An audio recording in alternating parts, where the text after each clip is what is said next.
and I must say it was a bittersweet day, but I managed and I survived. So today I'm just reaching out to all my nurses. This segment today is for my nurses and my nursing student, because 17 years ago I was a nursing student, right? So like I say, from time to time I speak with individuals. Some are nurses, already nursing students, and sometimes I'll share their issues. And in the future I have a lot more coming. I have someone's experience that they shared with me, and I'm supposed to share with you guys, because I don't want to be a case where I'm just sharing my experience only, right? I want you to have an understanding how it feels being a migrant, right?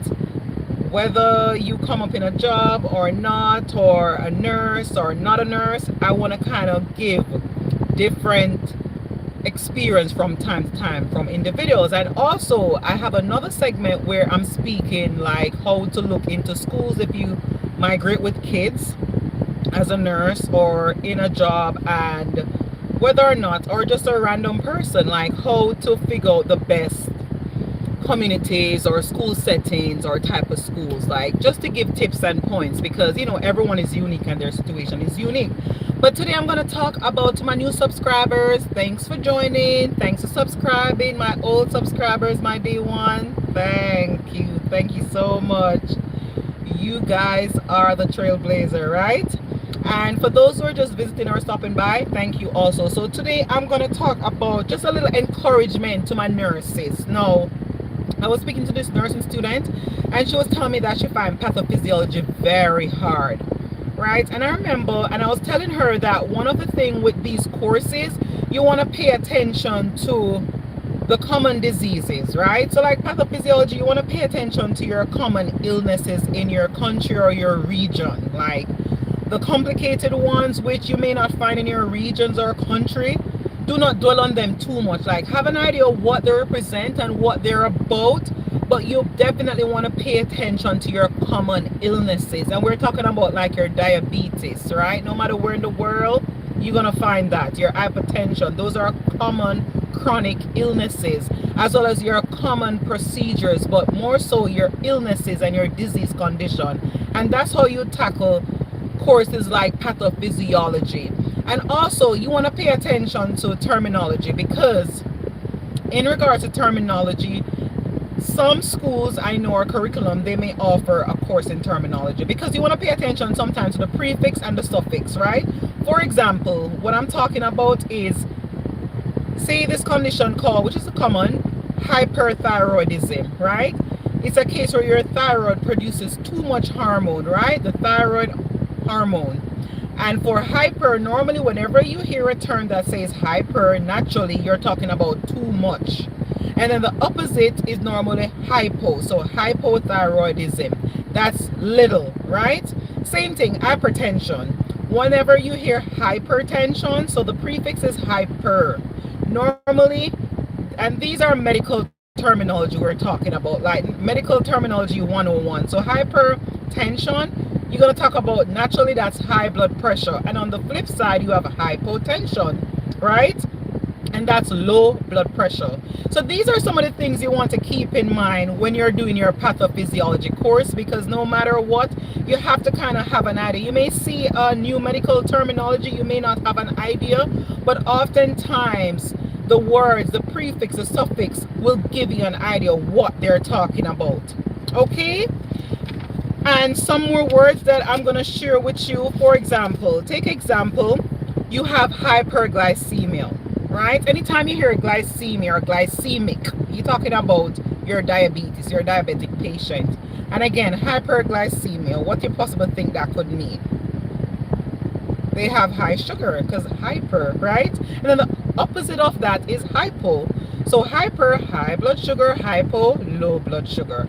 And those are some of the things that you're going to use, because you're definitely going to come up on medical jargons, medical terms, and believe you me, you'll never know all of them.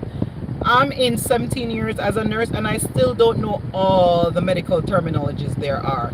I may know the common ones, but there's still some that you are never gonna know. But the key to it is know the prefix, hyper, hypo. Just have a basic understanding. of prefix, your suffix, and you kind of have an idea what you need to be thinking or what the disease condition is, right? And that's pathophysiology 101. And like I said, wherever you're from, just pay attention to your common diseases, your cancer, right? Your heart attack, right? Your stroke. Those are common illnesses no matter where. Just pay attention to conditions like those. The other technical ones are not so prevalent in your region or country or wherever you're from. Have an idea what they are, but you don't necessarily have to swamp yourself in knowing what exactly it is, right? And I'm going to touch on pharmacology because that's another difficult one that nurses find. But I'm going to do another segment with pharmacology because I don't want these little chit chat to be too long. And also just an encouragement, like to all my nursing students or those who thinking about going in nursing, like it's never an easy profession. Like some days you'll have good days, because some days I go in and I have great days, and some days, you know, you may question yourself. Although 17 years now, I'm not really questioning myself anymore. What I do is just have goals, like, you know, where I see myself 5 years from now, 10 years from now, and just work towards it.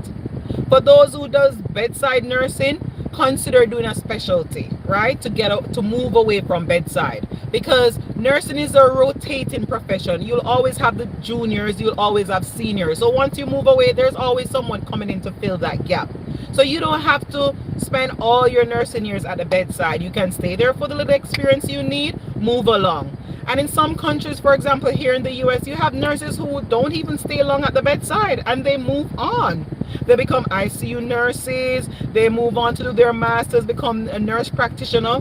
And for those who are in the developing countries, which may not have so many opportunities like some of the first world to be able to move on so quickly from bedside nursing, you can still take your time, wait your turn if it's 4 years, six years old, and do a specialty. And after you do your specialty, you continue to grow, right? And you'll realize that nursing is not so bad. Just find your passion in nursing. And nursing is a very dynamic profession, very dynamic, right? You can be a teacher in nursing. You can, if you want your own autonomy, you can be a nurse practitioner, a public health nurse. It goes far and wide, right? So to Rhea, pick up yourself, right? And like I said, those who are student nurses, don't give up. Continue pushing. It gets better. One of the reasons why I went into nursing is because of job security. Like I knew from day one, I'll always have a job. I always like the idea of helping others, and I think it's a very noble profession. Because I wasn't a business-minded person. I never, because everyone usually run to business. I'm like, nah. So, like I said, it's a noble profession and it's very dynamic. It is full of opportunities, especially overseas in the first world. And for those of you who thinking of migrating as a bedside nurse from outside of the US or outside of a first world country, it's great to even do a specialty, because like anywhere else, bedside nursing is very hard. So do a specialty. So whenever you're migrating, or whenever at all, you're more marketable. Like always find ways to be more marketable, right? Because the more marketable you are, the more option you have and the more choice you have. Okay? So that's all I'm gonna say and share today. And once again, just go with the flow. It may seem hard as a student now, but you won't regret. You will never regret the day you actually push through, get your degree, and become a nurse. You'll never live to regret. So that's all I have to say, right? Just want to give some encouragement. My nursing students, my nurses, those who want to migrate, those who want to become a nurse, continue pushing. Continue pushing. Set your goals, set your dreams, and just go for it. Okay? And don't give up, right? It gets better with time. And like I said, 17 years, and some days I'm like, oh, you know, what was I thinking? But that hardly ever happened anymore, because I'm more settled now. And it can happen for you, so don't worry, just continue push through, real.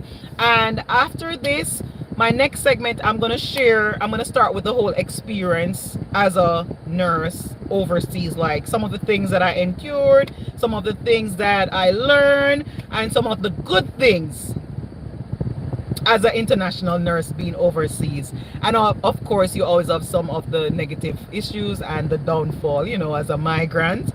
But we'll share those, we'll discuss those. And if you have any points, if you have any experience that you experience, feel free to drop it. Anything at all, feel free to drop it below. So like I said, next segment I have someone's story that I'm going to share. They're no big, but just their experience. And thereafter I have something else where someone asked me, more than one person always asks to speak about the whole living situation, like how you go about choosing the community that you live in, the school for your kids if you migrate with kids, all of that. So I'm gonna tune out now because I don't want it to be too long. And thanks for joining, and I'll see you soon. All right, so peace.